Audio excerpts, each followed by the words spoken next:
Welcome back. You're watching World Talks, and I'm your host, Klaudia Czerwińska.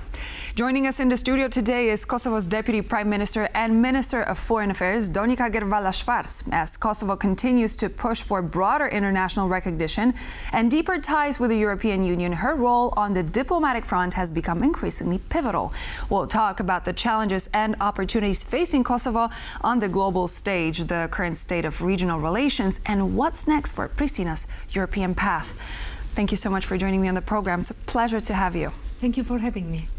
Let's start with some of the latest news, something that we spotted in the media. LDK, so the Democratic League of Kosovo's Lumir Abicikun, refused Albin Kurti's offer of a coalition agreement and tabled a counter-offer instead to create a transitional cabinet which would run the country until the next presidential election.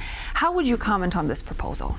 We did have in February free elections and democratic elections, and that's not only our statement, that is the statement from the day before yesterday of the European Parliament. We had observation from the European Union, the European Parliament and the Council of Europe. Everybody agrees that the elections have been free and democratic. And after our Central Commission needed an usually long time to count the votes because of the implementation of a new system, now we are negotiating, as in every democratic state, about building the new government. Important is to know that the actual government has won in the last elections 42% of the votes. That means a confirmation with votes more than number 2 and number 3 together. So LDK is number 3 from the votes, and it's more than normal and usual that you approach your potential partners for coalitions. And coalitions take time. Let's take an example of Germany, for example. And on the other side, Kosovo does not need transitional governments because Kosovo is a consolidated European democracy and we are in no transition at all. We just need to look for the way how to build a stable government. And as in every democracy, this sometimes needs a little bit more time than in the past. So we are doing our work. Meanwhile, the work is continuing. I'm here today to represent Kosovo in the meeting with the European foreign ministers, EU and the aspirants for the European Union. And we look forward in completing our reforms. I'm very convinced that the government from 2021 to 2025, which, by the way, is the first government after the independence to complete the 4-year term, which brings a lot of stability in the country and which makes it only possible to fulfill the promises that you have gave to your voters. So when you look at the Democratic League of Kosovo and your party, what are some of the issues that you do not see eye to eye on, leading to the rejection of this coalition agreement? Oh, I think we should not spend a lot of our time here about the first refusal of a political party that is a potential partner for our coalition, because we are not a one-party coalition. In the current government, we have a coalition of center-left, which is the party of the Prime Minister, a center-right party, which is a party that is being led by myself and my colleague, the actual agricultural minister, and a center-liberal party, which is part of this coalition as well. We will continue what Europeans do.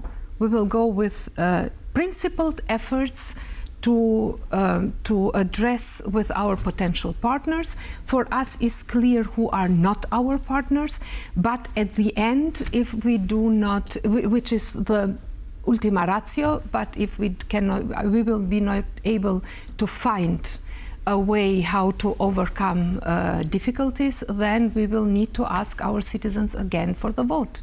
But there certainly must have been some particular reasons because of which the Democratic League of Kosovo did not agree to this. I have been part of the Democratic League of Kosovo for 27 years. And I have been the vice president of the Democratic League of Kosovo in the 90s in Germany, and I have been the spokesperson of the Democratic League of Kosovo in during the war 98-99 in Germany. I know exactly about the internal dynamics of this party that has been very crucial for state building, but with lack of internal democracy, it is a lot of discussions in this party how to overcome some of the issues of the past. I believe that in democracy, governments are built by coalitions of those who do not agree about everything, because otherwise you do not need a coalition. If you agree about everything, then it's perfect, but you should be able to build a coalition even if you do not agree about everything. And probably to a certain extent you should be suspicious, because there should be differing opinions so that you can have a conversation to move the progress even further. How do you assess EU's current approach towards Kosovo, and what would you address are the key obstacles of Kosovo towards the EU membership?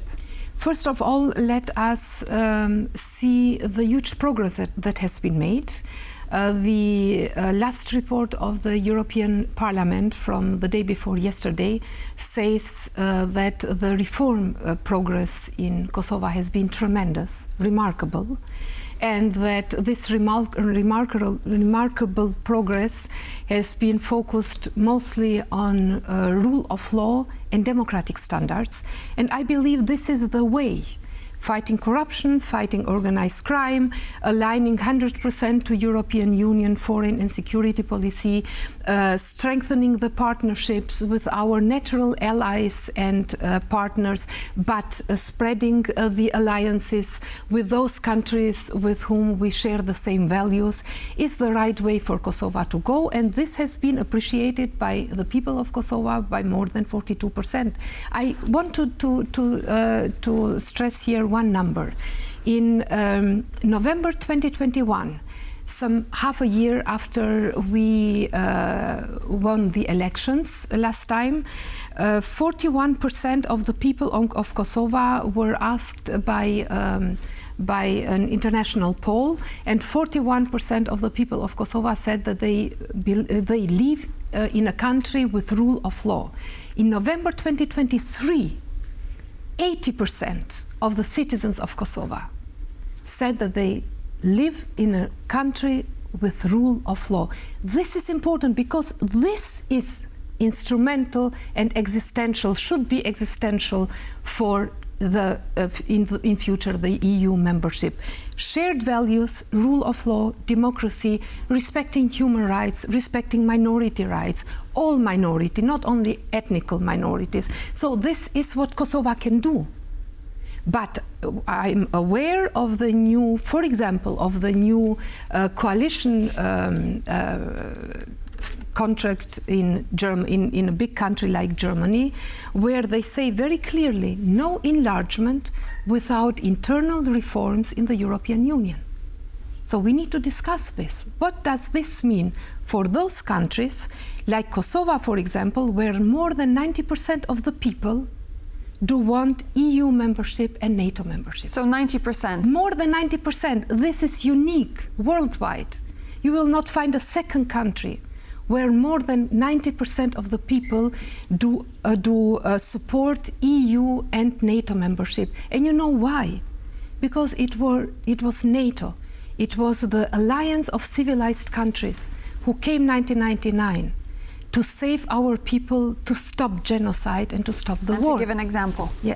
And this is why you need to believe that international intervention can have as a result, not chaos, but have a result of truly European democratic country like Kosovo today is. So we know that there is the rule of law. We know that over 90% of Kosovans want to pursue the EU enlargement. What diplomatic strategies does Kosovo have for gaining recognition from the 5 EU member states that do not recognize Kosovo? This is a difficult question because it's not only about diplomatic strategies, it's more about security in Europe. The borders in the Western Balkans, more than diplomacy, they are a question of European security. The longer the question of European borders and the 5 non-recognizers are contributing to this insecurity, the longer the question is open, the longer Russia, through the own proxy Serbia, will try to change the reality in our country in not only non-recognizing the new borders in the Western Balkans, and they are not so new. They are 30, 25 years new. The wars in the Western Balkans have been stopped 26 years ago. So the 5 non-recognizers in the European Union, and that is where we need the help of all our partners in the European Union, United States, United Kingdom, Turkey and others as well. It is existential for security in our region that finally the discussion of borders in our region is no issue anymore. And the subject of security is quite important, and the idea of balance is also what has to prevail. How does Kosovo balance its alignment when it comes to NATO and Western partners while dealing with the regional instability and external influences? Oh, I would not say that our approach is a balanced approach. I would say our approach is a very clear, one-sided approach, because we do not have any alternative to European Union membership and NATO membership. We are very open and we are very clear on that. We do not play around with the security and with the future of our country and of our people. I take the example of Russia. Russia is very present in our region, but not in our country. We do not have any Russian structures in our country. We do not have any Russian investments. What we have is a lot of Russian propaganda that is threatening not only the security of Kosovo, but threatening the security of Europe, as we are facing that every day. And I'm following very carefully what is happening in these days in your country as well. And there you see that propaganda is a national elections. Propaganda is a national threat for all of our countries. So how would you say, just to finish this off, how is Kosovo fighting the Russian propaganda? We are trying, because we are very resilient people, and our clear position to European Union and not Russia helps. We do not have any doubts. It's not just the decision of this government, but every government in Kosovo will need to align with the European Union, because the people of Kosovo want to see that. The people of Kosovo will declare you being crazy if you start playing around with other alliances which are not our traditional Western alliance. Kosovo is a truly Western country. And we will have to put a full stop there. Madam Prime Minister, thank you so much for joining. It was great to have you in the studio. Thank you very much. Donika Gërvalla-Schwarz, Deputy Prime Minister and Minister of Foreign Affairs.